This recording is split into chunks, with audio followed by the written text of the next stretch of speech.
The Philadelphia Eagles might be a lot closer than people think, and I think a large part of this has to do with them finding their identity later on in the season and having a lot of success with it. Who they have at quarterback in Jalen Hurts is much different than who they had in Carson Wentz or Nick Foles, and once they realize that they have to find a game plan that fits their personnel and not be a toddler trying to jam a square into a triangular hole, the more success they found. They realize that they are a prolific team at running the ball, and they have a quarterback who's an average thrower of the football compared to NFL quarterback standards, but he's great at running the ball and even better at making quick reads in an RPO style of offense. And I feel like the RPO offense mixed in with read options can be labeled as gimmicky or more of a college style of attack and not sustainable at the NFL level. But I just don't think that's the case at all. And so in today's film analysis, we're going to start to break down and see the pressure that it really puts on these defenses and how they create mismatches and advantages all over the field that even at the NFL level is not going to be easy to counter, regardless if you know if it's coming or not. Because the difference between an RPO, play action, a regular pass or run, a read option or design quarterback run can look very similar pre-snap, and they run these out of the exact same sets and formations. And you have to be ready for any one of these on any given play. And that's what I want to show you guys today, and we are going to look at every aspect of the RPO offense that the Eagles run. There's a lot to get into. I'm very excited about this topic, so let's get right into it. So very quickly, if you don't know what an RPO is, it's a run-pass option. So it's a designed running play, but there is a passing option. It's designed to create mismatches on the field, so you're either going to be reading a player, space, or numbers on the field. And this Week 3 matchup against Dallas, we're going to see how they use multiple formations. And so right here, this H-back is going to be coming out in the flats, and Devontae Smith is going to do a little hook route. And so Jalen Hurts is reading this space right here. Another important thing to mention is this H-back is actually run blocking. He's coming across the formation to come across and block this edge. So it's going to be a designed run play. All the linemen are blocking run, but if this space is open, Jalen Hurts is going to pull it out and throw it. And the beauty in this is the Eagles are such a good, prolific running team that Jalen Hurts actually makes the wrong read on this play. So as he's reading the space right now, he sees it clearing out. He should be able to pull it out right now, hit Davante Adams for a big gain. But the Eagles do a great job up front running it, and they actually get a huge gain on this play. But they're going to go to the sidelines, and they're going to show Jalen Hurts, okay, we probably should have pulled it on this play. Devontae Smith is wide open. So what do they do the very next possession? This is the next possession and actually the exact same play. I'll just flip through the plays. You can see there's like a 3-yard difference. I know they look so similar, but on this play, they probably showed him on the sidelines that it indeed was there. Again, the corner is going to follow the tight end, so they're going to hit it, and this time they're going to hit Davante Adams. So running the exact same play out of the same formation, but having both things being able to work, but they ran this one more time in the game, but a different RPO. So the Cowboys are making their adjustments as well. So the Eagles come out in this exact same formation. They already got gashed with a huge run. They already got hit with the RPO. But last time when I said this H-back came across the formation to block this guy, instead of running this flat concept with a hook route right here, what they're going to do is both of these guys are just going to clear out, and Zach Ertz is going to come across the formation, fake this block, and leak out into the flats. Just a completely different style of RPO, but it shows the versatility of what you're being able to do with the same exact formation and different types of RPOs. But now let's look at some different in every single level of the RPO.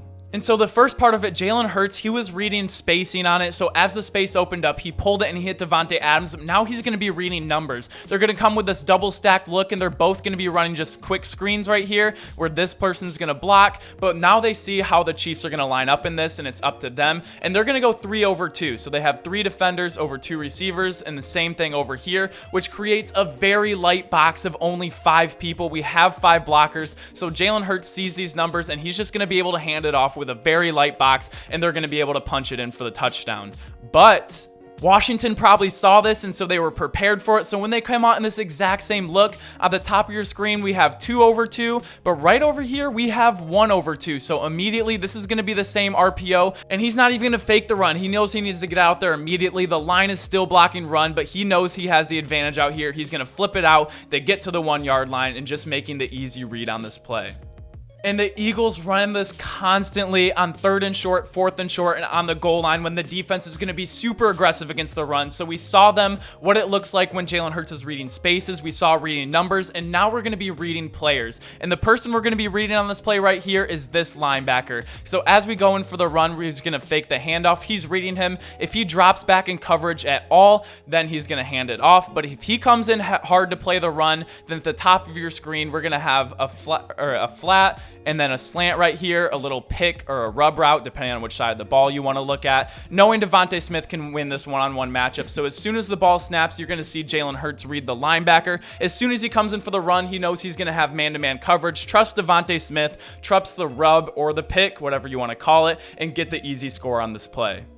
And it works the other way as well, just finding advantages any way you can. Again, Jalen Hurts is going to be reading this linebacker right here. We're going to have a slant at the top of your screen, and this is going to be wide open if he commits to the run. But as soon as the ball snaps, he's going to see him start to get depth, and so he's going to hand it off, and now they have the numbers. They're going to do this outside zone to the left side of the field, but we're going to see this guy is actually the guy that ends up making the play on this, but he makes it like 20 yards down the field. Instead of being an immediate impact in the run game, he's going to start to get his depth, so Jalen Hurts is going to see that. The slant isn't going to be there, and so he's going to hand it off. Now he's completely out of the play, and now we have the numbers, and now that we're already a really good running team, this makes it even easier as he's taken out of the play. He does make the play on this, but it's 20 yards down the field and not at the line of scrimmage. And again, just to give a couple more examples, this is going to be a very similar situation, but instead of being an H-back right here, we have like a tight split right here in the slot, but we're going to do the same thing. We're going to have a hook and we're going to have a flat. Jalen Hurts is going to read it, and this is where it's kind of really unfair if you're a defense, because the only thing that makes this hard is it has to be such a quick read, but this is one of the most uncalled penalties in all of the NFL, because he's going to pull it, he's going to throw it, and this ball has to be out immediately because the linemen are blocking for the run. They can't be far downfield, but it doesn't get called often as it should, so he's going to pump fake it. The linebacker's just in such a pickle. He's going to pump fake it, kind of attack the line, and get this. The linemen are a good 5 yards down the field from where they started at the beginning of the play. We see them at the 21-yard line right now, and by the time he's going to throw this right now, they're going to be at the 16, so a good 5 yards. But again, it's not really going to get called, but it also makes the defense, how can you be right? You're either going to leave the Eagles with a light box, or you're going to leave them open for the RPO option, and even with that, he can still decide to run because he is such an excellent runner. And that's going to be a great segment into the next thing, how effective the read option actually is when done correctly.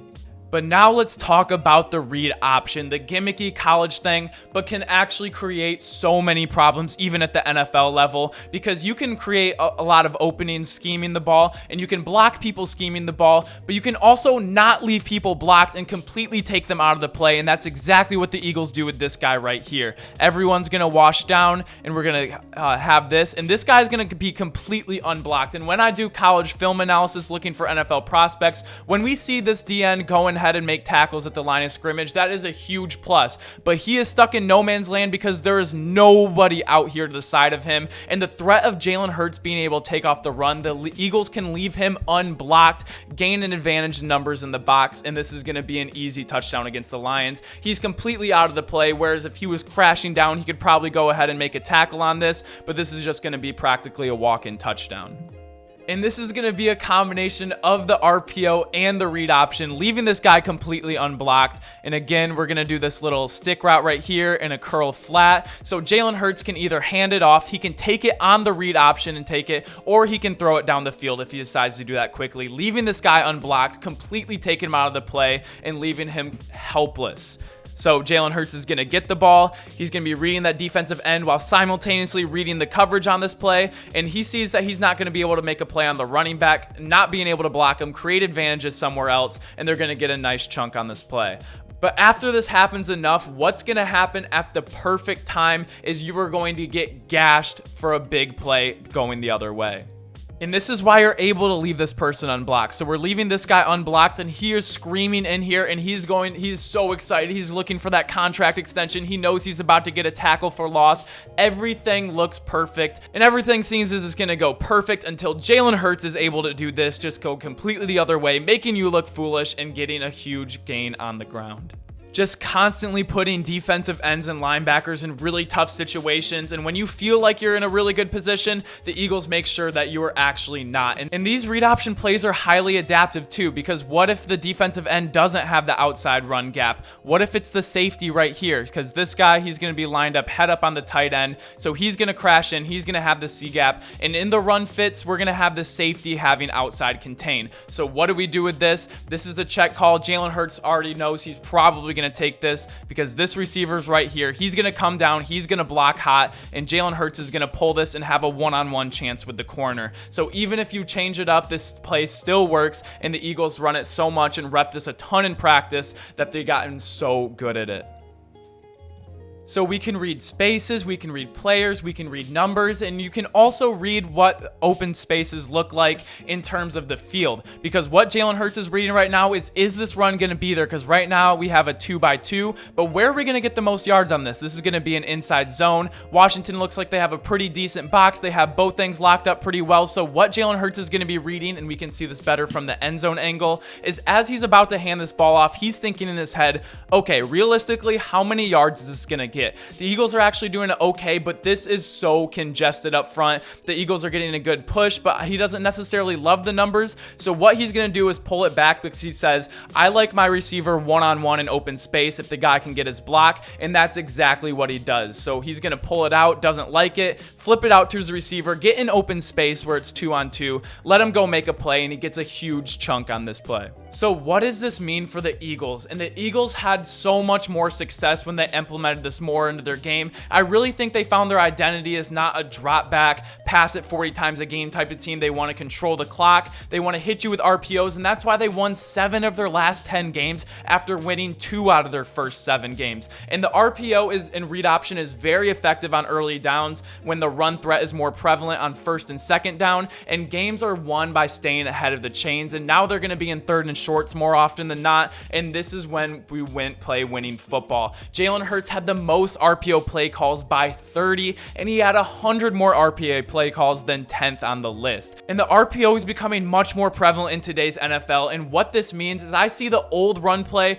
traditional run play, will eventually become like a deep 2-point shot in the NBA, which we just saw wasn't going to be as consistent as hitting 3-pointers, because 3-pointers is obviously better. The same way that always having an outlet to pass the ball, if you have the numbers, will always be better than not having the option. And this is why I think the Eagles found so much success and will continue to have success, because there really is no great counter to this, because you're always going to have the defense at a disadvantage because you're reading what they're doing post snap, because defenses can be so creative disguising their coverages. But if you can essentially change the play post snap and the defense can't hide their cards anymore, this is where they have the advantage. But let me know what you guys think. Make sure to like this video if you like videos like these. Make sure to comment down below what you think, and make sure to subscribe if you enjoy daily sports content. Thank you guys so much for checking out the channel, and as always, I will see you all tomorrow.